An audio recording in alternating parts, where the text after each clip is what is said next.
راز شب‌های داروغه و فاحشه شهر. در روزگاران قدیم زن و مردی در بیابان گرفتار طوفان شدند. مرد راه خانه را پیدا کرد و به خانه برگشت. اما زن وقتی شوهرش را گم کرد در بیابان نشست تا طوفان تمام شد. بعد به شهر آمد. راه خانه را گم کرد و گریان و نالان در کوچه و بازار راه می رفت. داروغه او را دید و علت گریه‌اش را پرسید. زن ماجرا را گفت.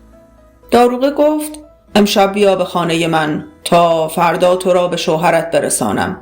از آنجایی که اسم داروغه بد در رفته بود زن می ترسید به خانه او برود و اصرار می کرد که همان شب پیش شوهرش برود. داروغه گفت من رحمم آمده که به تو می گویم به خانم بیایی وگرنه باید حبست کنم. زن ناچار قبول کرد. او شنیده بود که داروغه هر شب 20 فاحشه، 20 بچه خوشگل و 20 کپ شراب به خانه‌اش میبرد. از این میترسید که مبادا داروغه به او دست درازی کند. وقتی وارد خانه داروغه شد، اتاق بزرگی را دید که 20 زن در آن بودند. دور حیاط هم 100 تا اتاق کوچک دید. نیمه های شب داروغه به خانه آمد و گفت شام بدهید. به همه شام دادند. بعد دستور داد کپ‌های شراب را بیاورند و در چاه حیاط بریزند. بعد هر کدام از زنها را در اتاقی کرد. کلفت خود را صدا زد و به او گفت که پیش زن تاجر بخوابد تا او نترسد. داروغه شامش را خورد و از خانه بیرون رفت. زن تاجر از کلفت داروغه پرسجو کرد. کلفت گفت این اخلاق داروغه است. هر شب 20 تا فاحشه، 20 تا بچه خوشگل و 20 تا کپ شراب به خانه میاره. شراب ها رو تو چاه میریزه، زن و بچه ها رو شام میده و صبح بیرون میکنه. به اونا پول میده و هر شبم کارش همینه. نه به زنا نگاه میکنه و نه دست به بچه ها میزنه. صبح داروغه آمد و در اتاقها را باز کرد و صبحانه بچه ها و زنها را داد و گفت بروید سراغ کارتان. بعد آمد سراغ زن تاجر. او را برد به خانه شوهرش. مرد تاجر که فهمید زن دیشب خانه داروغه بوده است به او گفت زنی که شب خونه داروغه بخوابه به درد من نمیخوره. او را برد و طلاق داد. زن گریه و زاری می کرد و در بازار راه می رفت که داروغه او را دید و شناخت. زن ماجرا را برای او تعریف کرد. داروغه گفت تو برو به خونه یکی از آشناهات تا من کاری کنم که مردت خودش بیاد دنبالت. زن رفت خانه همسایه‌اش. از آن طرف داروغه رفت و زنی را پیدا کرد. به او پولی داد تا به حجره مرد تاجر برود و با او شوخی کند. هر وقت تاجر هم با او شوخی کرد داد و بیداد کند و فریاد بزند. زن چنان کرد. وقتی فریاد زد داروغه خود را به آنجا رساند و مرد تاجر را به حبس برد. اتاق محبس در خانه داروغه بود. مرد عصر که شد دید آمدن فاحشه ها شروع شد. بعد بچه خوشگل ها آمدند و پشت سرشان هم کپ‌های شراب را آوردند. همه آن چیزهایی را که زنش دیده بود تاجر هم دید. 3 شب تاجر در محبس بود و هر 3 شب دید شراب ها به چاه ریخته شد و کسی هم دست به زنها و بچه ها نزد. روز 4 داروغه آمد تا تاجر را آزاد کند. تاجر گفت تا من علت این کارهای تو را نفهمم به خدا که از اینجا نمی روم. داروغه گفت من این کارها را می کنم تا 20 رخت خواب زنا کمتر شود، 20 عمل لواط کمتر شود، 20 کپ شراب کمتر خورده شود. من همیشه کارم این است، با اینکه می دانم اسمم در میان مردم بد در رفته است. مرد تاجر آمد به منزل، از طلاق دادن زن خود پشیمان شد و فهمید که اسم داروغه بی جهت بد در رفته است. جانان دل، درود بر شما. برای حمایت از ما لطفاً سابسکرایب کن و زنگوله رو هم فعال کن که ما رو تو یوتیوب گم نکنیم. داستان شب جمعه زن بیوه. زنی شوهرش مرد. برای اینکه خدمتی به شوهر کرده باشد شبهای جمعه غذایی تدارک می‌کرد و به وسیله فرزند یتیم خود به خانه فقرا می‌فرستاد. طفل بیچاره با اینکه گرسنه بود غذا را از مادر می‌گرفت و به فقرا می‌رساند و خود با شکم گرسنه به خانه برمیگشت تا اینکه شبی کاسه صبرش لبریز شد و در راه غذا را خودش خورد و با شکم سیر به خانه برگشت و آسوده خوابید. آن شب شوهر زن به خواب او آمد و به او گفت تنها غذای امشب به من رسید. زن از خواب بیدار شد و با کمال شگفتی از فرزندش پرسید که شبهای جمعه گذشته و دیشب غذا را کجا می برده و به کی می داده؟ طفل راستش را گفت که شبهای جمعه غذا را به خانه فقرا می بردم، ولی دیشب چون زیاد گرسنه بودم خودم غذا را خوردم و آسوده خوابیدم. زن دانست بهترین خدمت به شوهرش این است که فرزند یتیم او را سیر نگه دارد. حکایت ریش ملا و حضرت سلیمان. در زمان حضرت سلیمان پرنده‌ای برای نوشیدن آب به سمت حوضی که کنار چشمه‌ای بود پرواز کرد، اما چند کودک را بر سر برکه دید. پس آنقدر صبر کرد تا کودکان از آنجا متفرق شدند. همین که قصد فرود به سوی برکه را کرد، این بار ملایی را با ریش بلند و آراسته دید که برای نوشیدن آب به آن برکه مراجعه نمود. پرنده با خودش گفت که این ملا مرد خوبی است و از وی آزاری به من نمی رسد. وقتی نزدیک شد آن ملا سنگی به سویش پرتاب کرد و چشم پرنده کور شد. پرنده از مرد نزد حضرت سلیمان شکایت کرد. پیامبر آن ملا را احضار کرد و او را محاکمه و فرمان کور کردن چشم او را داد. اما پرنده به حکم صادر شده اعتراض کرد و گفت چشم این مرد هیچ آزاری به من نرساند، بلکه ریش او بود که مرا فریب داد و گمان بردم که از سوی او آزاری به من نمی رسد. پس به عدالت نزدیکتر است اگر ریش او را بتراشید تا دیگران مثل من فریب ریش ملا را نخورند. داستان بهلول و باد معده قاضی. قاضی شهر خواست با بهلول شوخی کند. از او پرسید میخواهم مسئله ای از تو بپرسم، آیا حاضری جواب بدهی؟ بهلول گفت آنچه را میدانم جواب میدم و هرچه را ندانم از شما خواهم پرسید.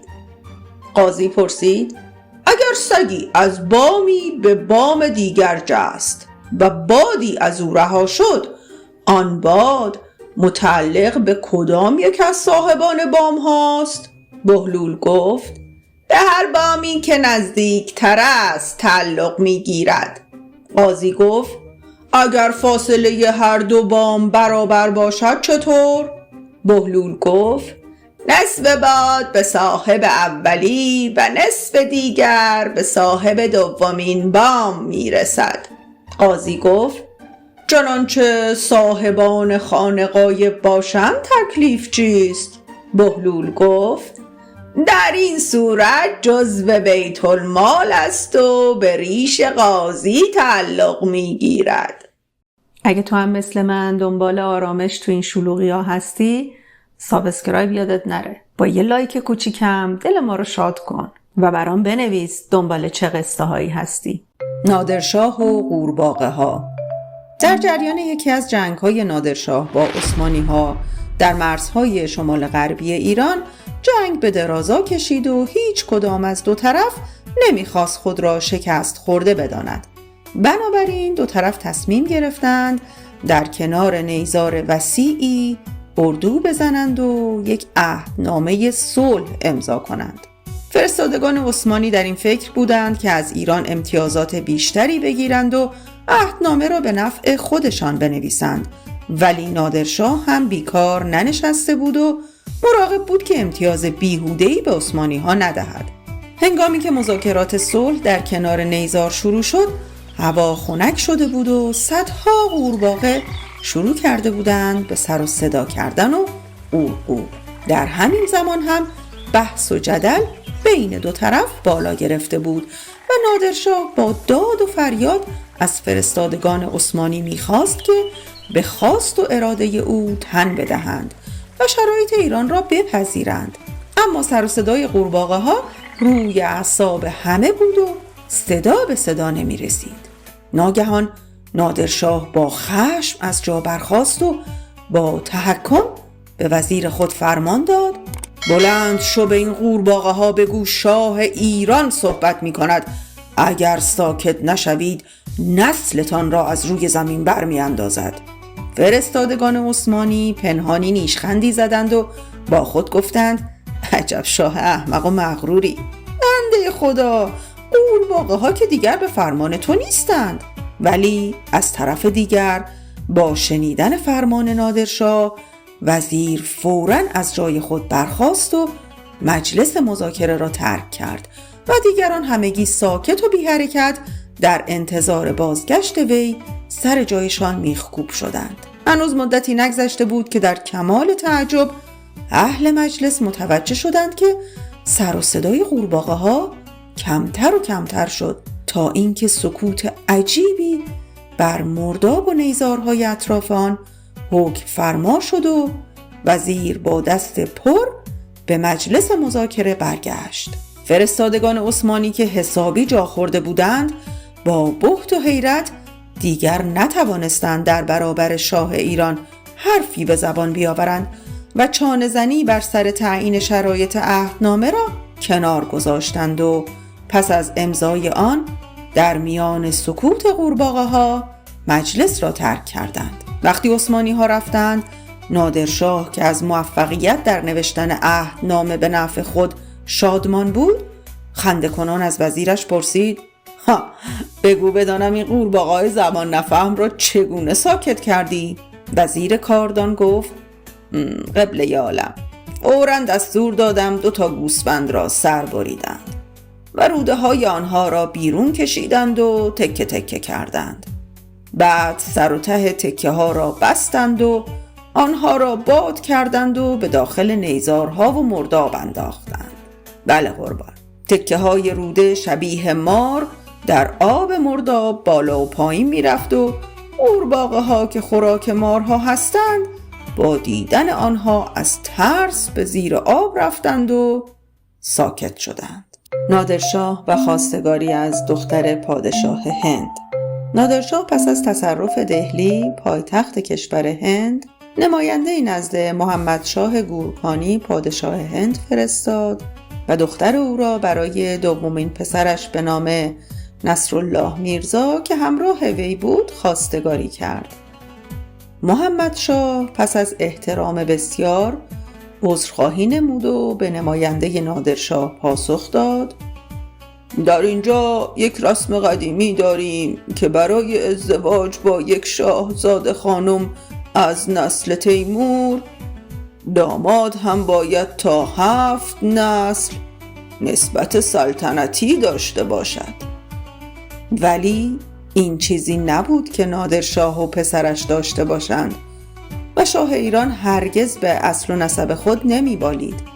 هنگامی که سخنان پادشاه هند به گوش نادرشاه رسید و او از اهانت زیرکانه هندی ها مطلع شد، با صلابت و افتخار برای محمدشاه اینطور پاسخ فرستاد: الماس نه به صخره‌ای که در آن پیدا شده است، بلکه به شکوه و درخشش خود ارزش می‌یابد و افتخار می‌کند. نصرالله میرزا پسر و نوه شمشیر است و این نه تا 7 نسل بلکه تا 70 نسل چنین است و اگر شما نیازی به اثبات این نسب نامه دارید برای رفع تردید شما اقدام خواهم کرد.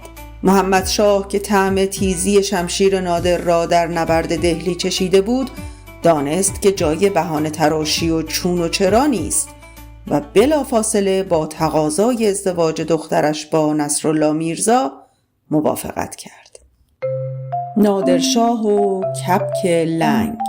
روزی مرد پرنده فروشی برای نادرشاه کپکی را آورد که یکی از پاهایش لنگ بود و اصرار داشت که آن را به قیمت 300 سکه طلا به شاه بفروشد که باعث تعجب همگان شده بود.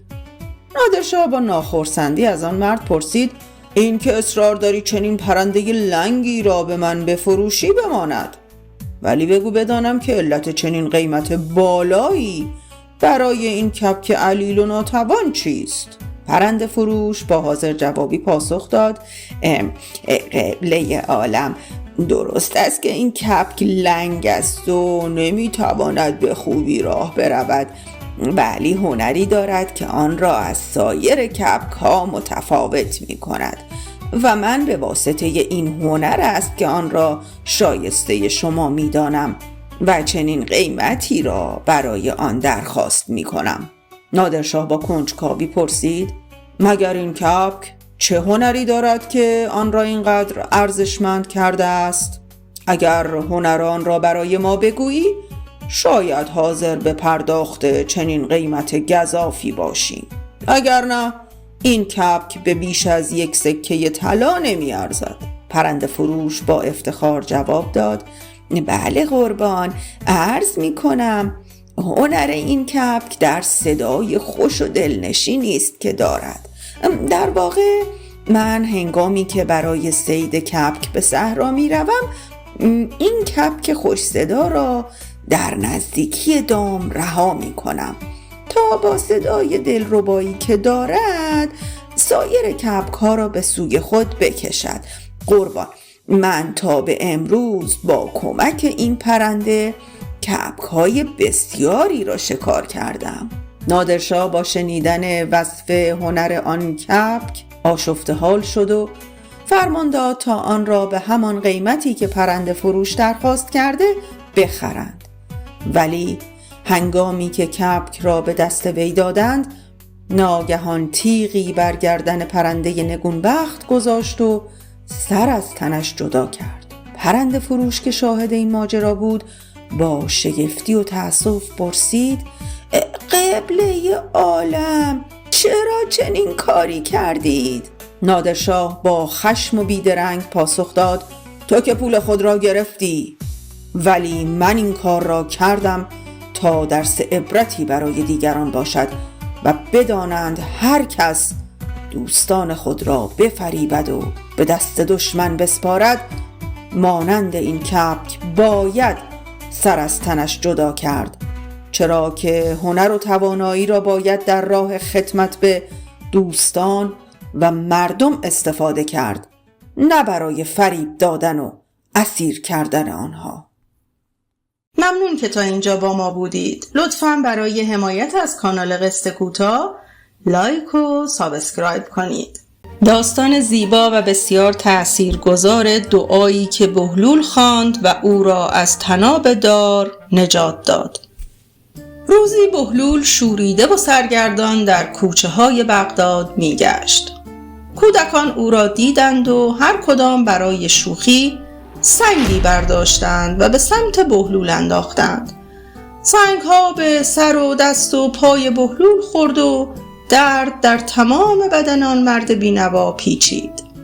بهلول خرد سنگی به دست گرفت و به آنها رو کرد و گفت: رحم بر من بینوا کنید و سنگ های چنین ریز و خرد را به سمتم بیندازید تا بتوانم مدت بیشتری تحمل کنم و شما بتوانید مدت بیشتری به تفریح و شادی خود ادامه دهید. کودکان ظالم بی توجه به حرف بهلول زخمی سنگ‌های درشتری برداشته به سمت او پرتاب کردند. بهلول زخمی و لنگان از کوچه ها می گذشت و در تمام شهر کار بچه ها همین بود. عاقبت بهلول رفت و از شهر خارج شد. سر به سوی شهر بصره نهاد به امید اینکه در آنجا بچه ها با او مهربانتر باشند. زمانی که به بصره رسید شب بود و بهلول خرابه یافت و با درد و خستگی زیاد در آنجا به خواب رفت. غافل از اینکه مرده‌ای خونین و مالین در خرابه افتاده بود و بهلول بی خبر از وجود جنازه شب تا صبح را در کنار او به سر برده بود. صبح زمانی که خورشید آسمان را روشن کرد، بهلول متوجه جنازه و خونی که از آن به ردا و چارقش رسیده بود شد. در همین لحظه مردی از آنجا گذشت و این صحنه را دید و بنای داد و فریاد گذاشت. مردم هم جمع شدند و بهلول را دست بسته به نزد قاضی بردند. قاضی بصره پس از شنیدن داستان حکم به قصاص بهلول داد و مرد بیچاره را به زندان انداختند تا فردا صبح او را به دار بیاویزند. فردا صبح در بین قلقله و قیل و قال مردمی که برای تماشای اعدام بهلول آمده بودند، بهلول را کشان به پای چوبه دار بردند و جلاد طناب را به دور گردن او محکم کرد. در این هنگام بهلول سر بر آسمان برداشت و زیر لب چیزی گفت. قبل از آن که جلاد حکم را اجرا کند، جوانی از میان مردم فریاد سر برآورد که قاتل منم و این مرد بیگناه است. مرد جوان به تلخی گریست و گفت: من دیشب دستم را به خونی آلودم و اکنون با کشته شدن این مرد بیگناه خون دیگری بر گردنم خواهد افتاد و گردن من نازکتر از آن است که تاب تحمل 2 خون ریخته را داشته باشد. قاضی که از حل این معما عاجز مانده بود، بهلول و مرد جوان را به نزد حاکم بصره فرستاد تا او در این مورد قضاوت کند. حاکم بصره مدتها بود که ذکر حال و شرح داستانهای بهلول را شنیده و مشتاق دیدار او بود، اما زمانی که بهلول و جوان را به نزد او آوردند، بهلول را نشناخت. وزیر حاکم که قبلا به بغداد رفته و بهلول را در بارگاه هارون الرشید دیده بود، به ناگاه او را به جا آورد و به حاکم گفت که یکی از این 2 متهم بهلول است. حاکم خوشحال شد و بلافاصله به دستبوس بهلول رفت و او را به کنار خود نشاند و احترام کرد. سپس از داستان قاتل و مقتول پرسید و بهلول داستان را برای او تعریف کرد. حاکم بلافاصله دستور داد تا جوان را بیدرنگ گردن بزنند. اما بهلول به حاکم گفت: مبادا چنین حکمی صادر کنی که از بیداد این حکم به زمین خواهی خورد و دیگر هرگز بر نخواهی خواست، زیرا که او صادقانه برخاسته و بر جرم خود اعتراف کرده است، در حالی که میتوانست جانش را با جان من عوض کند. از این رو چنین حکمی به دور از انصاف است. حاکم دستور داد خاندان مقتول را آوردند و بهلول نزد آنها شفاعت جوان را نمود و حاکم دیه مقتول را داد و خاندان مقتول خوشحال و راضی رضایت دادند و رفتند. پس از رفتن آنها حاکم از جوان پرسید: خب بگو بدانیم چه شد که بلند شدی به جرم خودت اعتراف کردی؟ ممنون که تا اینجا با ما بودید. لطفاً برای حمایت از کانال قصه کوتاه لایک و سابسکرایب کنید. جوان پاسخ داد: در میان جمع ایستاده بودم که ناگهان از زیر پای بهلول در بالای چوبه دار اژدهایی بر من نمایان شد که دهانش 2 آتش فشان گدازه داشت و چشمانش به سیاهی دوزخ بود. اژدها در من پیچید و گفت به جرمم اعتراف کنم وگرنه تا آخر عمر در من خانه خواهد کرد و هر روز مرا خواهد سوزاند، به طوری که هر روز را در آرزوی جهنم به سر کنم. پس از هول جانم از جا برخاستم و در دم اعتراف کردم. پس از این حاکم از بهلول پرسید که آنچه در زمان اعدام بر لب راندی چه بود؟ بهلول گفت: در آن زمان که روی بر آسمان کردم به خدا گفتم که این پیش آمد را تو برایم مقدر کرده ای و اگر در این لحظه مرا بکشند من خونبهای خود را از تو طلب می کنم و نه از این خلق نادان و پریشان. من برای این ظلم و بی‌عدالتی فقط دامن تو را خواهم گرفت، زیرا که حاکم این دادگاه تویی. و در همان لحظه بود که مرد جوان ایستاد و بر جرم خود اعتراف کرد.